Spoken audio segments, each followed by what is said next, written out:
Welcome back to another episode of Written for Admonition, Studies in the Old Testament.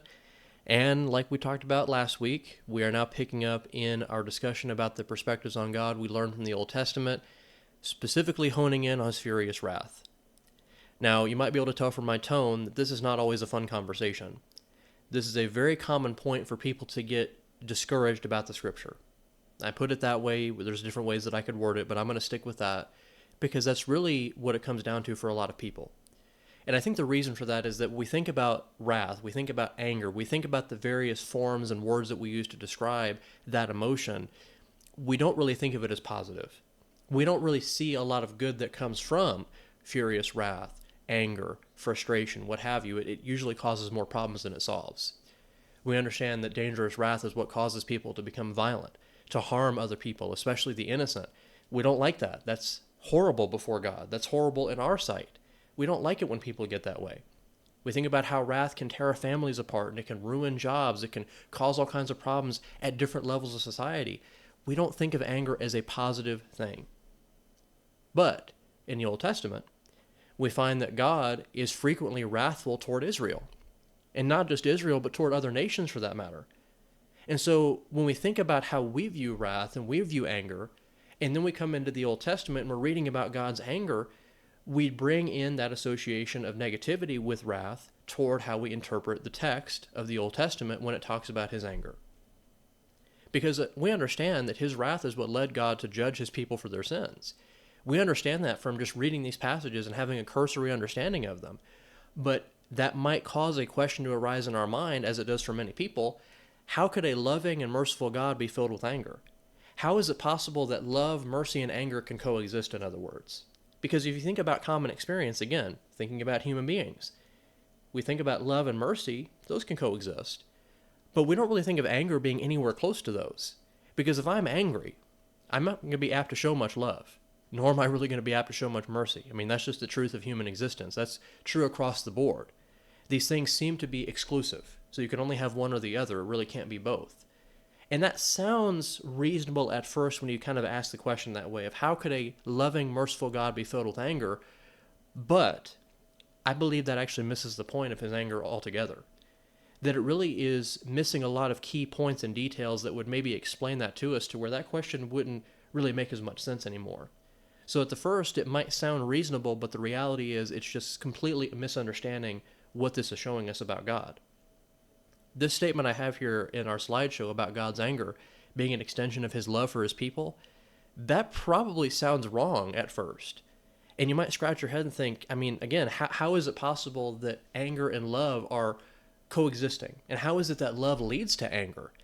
Well, I think when we dive into the Old Testament and look at some passages that demonstrate his anger, we can piece this together of why his anger arose in the first place and what specific situations brought it about the most, and what led him to judge his people the way that he did. So we really have to understand those details to be able to see the point about his furious wrath and how it's really not like the wrath of man.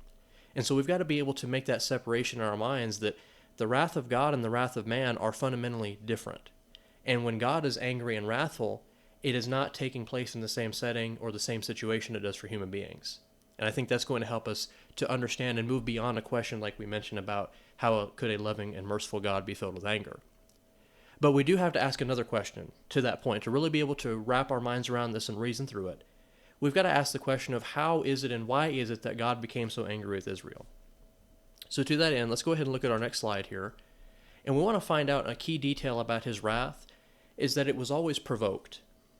Now, when I say it was provoked, I'm not saying these are minor annoyances or inconveniences or just petty frustrations. That's, again, a characteristic of human anger. If someone is in my presence and they're making a lot of noise, they're not doing anything wrong, but they're just making a lot of noise and they're sitting next to me and they're squirming in their seat and doing this, that, and the other, I might be apt to get annoyed. I might be apt to get provoked because of that annoyance, and I might be angry and I might fly off the handle at that person because of what they're doing. Even if it's not really wrong, it's just frustrating me and my human flesh. But that's not what it means for God to be provoked. It's a very different situation. When God is provoked in the Old Testament, it's always due to serious offenses that violate his law. Now, there may be details in there that we question a little bit to that end, and we might think, well, that doesn't seem to fit it within that. But again, if you look carefully at it, you'll understand that his anger arose because of violations of a covenant, of a law, whatever the case might have been that he gave to his people that they should have observed. And whether they forgot to out of ignorance or whether they neglected it because they didn't care, no matter the situation, his anger would arise in those different settings because it was a violation of what he had given to his people. So we find then to that end about his anger being provoked by serious offenses that he is slow to anger as a general rule. And he bears with so many things. So many things that he could have otherwise annihilated his people for, he chose not to. I mean, I would really encourage you, just as a matter of course here, to read through 1st and 2nd Kings and read through the different settings and people and kings who didn't really go as far as they should have in eliminating evil from the nation, especially in the kings of Judah, where they would leave high places and they would continue in certain practices. But God bore with them through that. Even though, again, he had every right to destroy them and to judge them or punish them, but he chose not to, because they also were doing good things, and so there was that balanced perspective. But it goes back to the reality, in fact, that God is slow to anger. We won't read it, but Nahum chapter 1, verses 2 through 3, that's a very brief book in the Minor Prophets in the Old Testament, talking about the nation of Assyria. But in the first chapter, right off the bat, Nahum says straight out that God is slow to anger, that he does not delight in this, that he is slow to anger, that he doesn't just immediately become enraged and just go crazy. He is slow to build up to this point of anger, and when he shows it, it's already at a point that is quite serious. So having understood that he's slow to anger, that his anger is provoked by serious offenses to his law, we've got to go over to Judges. Now, we had a dedicated episode about Judges, and if you remember that conversation, you remember well that Judges was crazy.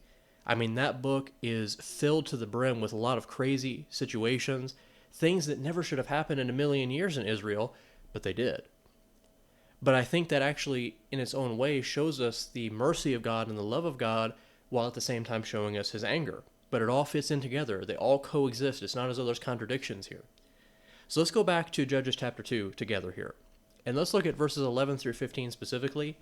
Now, Judges 2 is an explanation of the cycle that this book goes through. And by cycle, I mean you have a situation where God gives to his people deliverers in the form of judges.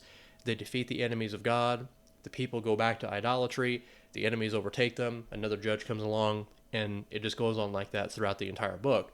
So chapter 2 is kind of setting the stage for that and giving us that background of the cycle that happened in that period.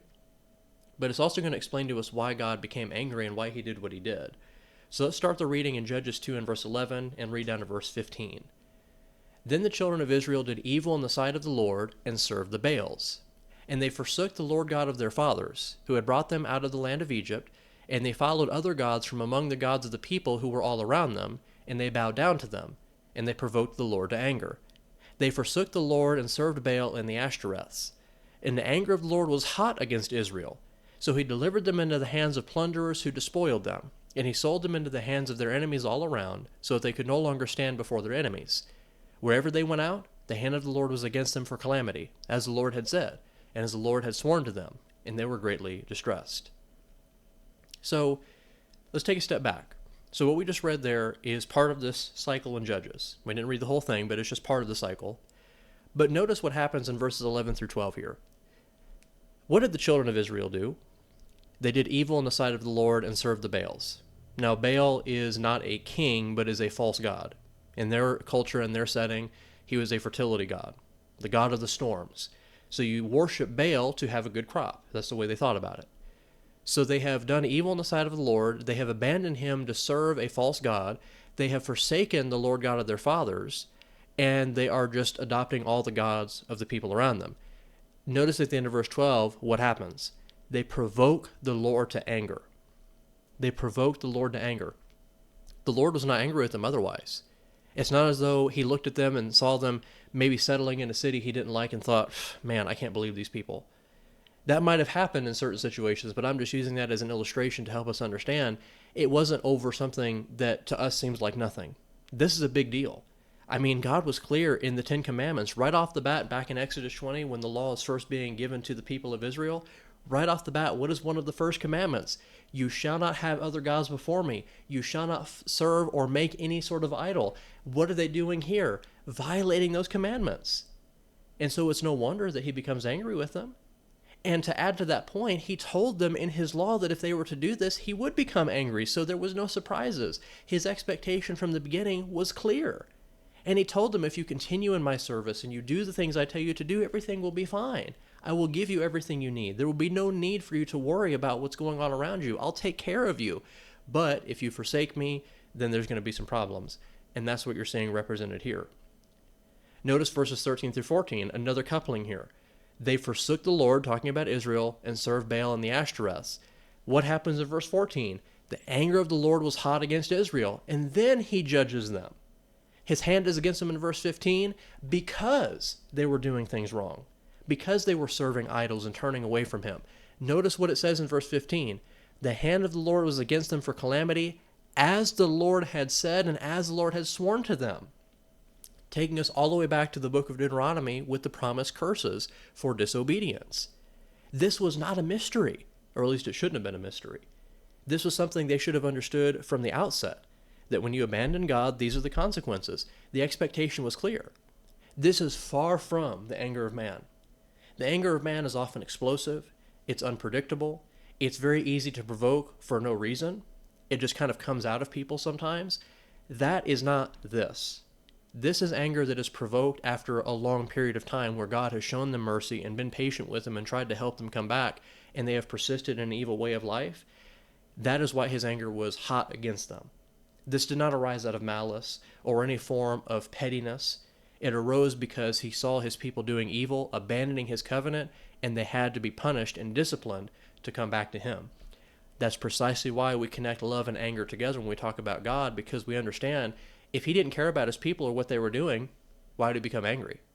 Would he really care one way or the other? I mean, would he really feel the need to show any sort of emotion toward them if he didn't care about them? If he didn't want what was best for them, would anger really be something he would feel? Because anger is a part of passion. Not the only part of passion, to be sure, but it is part of that. And so God is looking at his people, seeing them do these things, and man, it's frustrating. It's irritating. But again, we're seeing here a situation where God is trying to help them to overcome this, and he does judge them, he does punish them for it, but he doesn't completely destroy them because he wants them to have that lesson be learned. So I believe this is a critical point for us to grasp about the anger of God and why he shows it, how it fits into his love, because it's always something that is provoked by his people, and it's always something he shows to try to discipline them to make them come back to him. That's why he's trying to do this. Now, that's not the only factor that helps us understand his wrath, though. There's one other thing I want us to think about here, and that's the fact that God, even when he's demonstrating furious wrath, even when he is angry to the hilt, he's not beyond reason, nor does he forget mercy. So the simple way that I found to put it is this, or a simple way I found to put this is in this way, that God's anger does not control him. God is not beholden to his anger. Now think about the anger of mankind.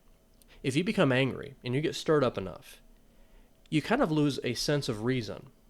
You're not maybe beyond reason in the fullest sense. You're still able to kind of think things through, but in the heat of the moment, it's very easy for anger to just take hold of us and cause us to do things that we don't really think that much about.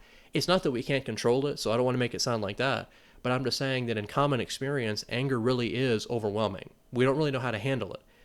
God does know how to handle it. God is not controlled by his anger. He is not overrun with it. He is not dominated by it. He is in full control of it at all times.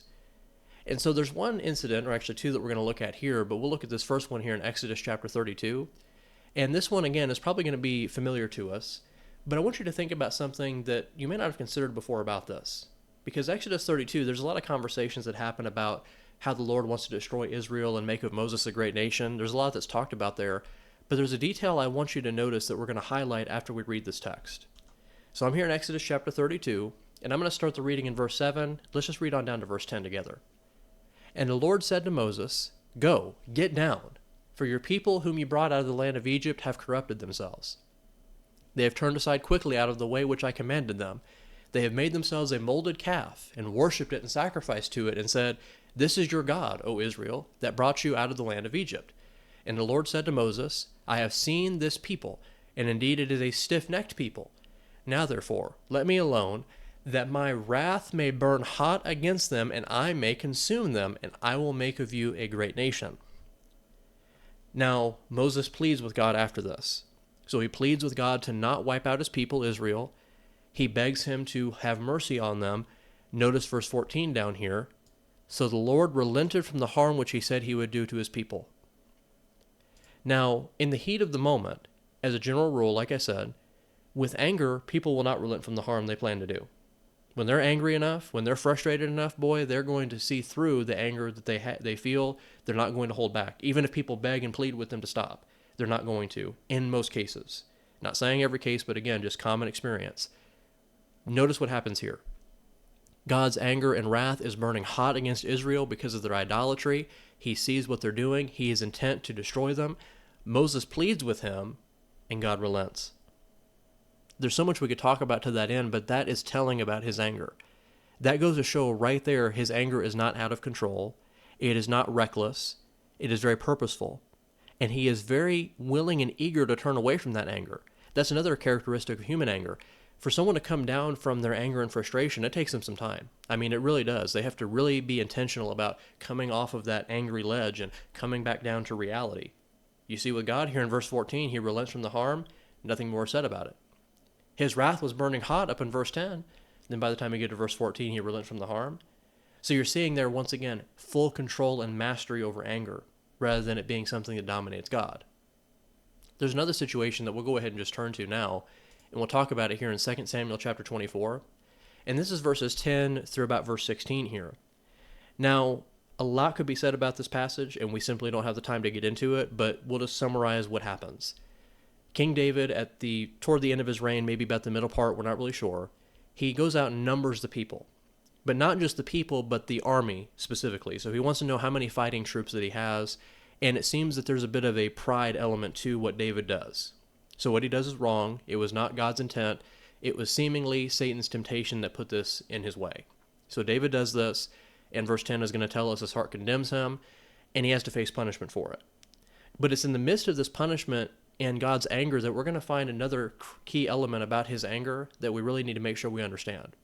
So without further ado, let's just read this, and then we'll talk about that element in detail toward the end of this section. I'm going to read verses 10 through 16 here of 2 Samuel chapter 24. So the very end of 2 Samuel there in chapter 24, reading verses 10 through 16. And David's heart condemned him after he had numbered the people. So David said to the Lord, I have sinned greatly in what I have done. But now, I pray, O Lord, take away the iniquity of your servant, for I have done very foolishly.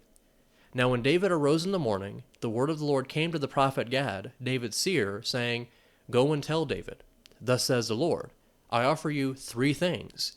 Choose one of them for yourself, that I may do it to you. So Gad came to David and told him. And he said to him, Shall 7 years of famine come to you in your land? Or shall you flee 3 months before your enemies while they pursue you? Or shall there be 3 days' plague in your land? Now consider and see what answer I should take back to him who sent me. And David said to Gad, I am in great distress. Please let me fall into the hand of the Lord, for his mercies are great. But do not let me fall into the hand of man. So the Lord sent a plague upon Israel from the morning until the appointed time. From Dan to Beersheba, 70,000 men of the people died. And when the angel stretched out his hand over Jerusalem to destroy it, the Lord relented from the destruction and said to the angel who was destroying the people, It is enough. Now restrain your hand. And the angel of the Lord was by the threshing floor of Aranea the Jebusite. You might have gathered from my verbal emphases there in verse 16 what I'm getting at with this passage. So yes, God was angry. Yes, David was wrong. Yes, Israel was judged. But amid that anger, amid that condemnation, amid that destruction, verse 16 shows quite plainly God does relent. He did not, out of his anger, just completely destroy Israel. He didn't just allow Jerusalem to be completely laid waste. He said clearly to the angel destroying the people, it's enough. God knows just what is enough for his people to bear. He knows just what is enough punishment and just enough judgment to get them to where they need to be. And yes, this was a bad situation. There's no question about it. This should not have happened. It was brought about by sin. That's why God became angry. That's why judgment was necessary, was because of sin in this situation. And then you have from there punishment for that sin. But amid that punishment, you're seeing mercy, you're seeing love, you're seeing graciousness, even though God was most certainly angry in this case. God then effectively wields anger. He uses it the right way. He understands how it is to be used. He is not like human beings who go too far too many times with their anger. but instead subdues it to the point where it is used the way that it should be. So bring all this together, I think we can understand that God's furious wrath does not contradict his love nor his mercy. And it really shows that it's not anything like what we see with the anger of man. Because God is purposeful in the way that he uses his anger. He uses it to discipline his people. He uses it when he's provoked by sin, because he needs to take action against it. But when that discipline has been sufficient, when God deems that it's been enough, his anger subsides. He does not remain angry forever. He does cast off that anger, and he can do so very quickly. We saw that in the passage in Exodus 32 there, where 1 minute he's hot against Israel in his anger, and then after Moses pleads with him, his anger subsides. And it's not a gradual situation, it's immediate, because that's who God is. But again, that anger arises from his love and his compassion for his people, because he wants them to be on the right way with him. He wants them to be on good terms with him. But when they choose otherwise, he becomes very outraged by that. And he wants them to come back, so he disciplines them to that end, so they will become the people he wants them to be. So there's no inconsistency here with God's wrath, his love, and his mercy. These things can coexist. That may not be possible for mankind at every point, but it most certainly is possible for God. There's one other thing I want to mention as we bring this to a close, and that's the fact that despite popular belief, and we've kind of alluded to that as we talked about this, and especially toward the beginning, that many people see God in the Old Testament as this angry deity, and that's all they think about for that. Well, the New Testament teaches something very similar about God, that he also is wrathful. So it's not as though the Old and New Testament represent two different sides of God. You're seeing the same God all the way through.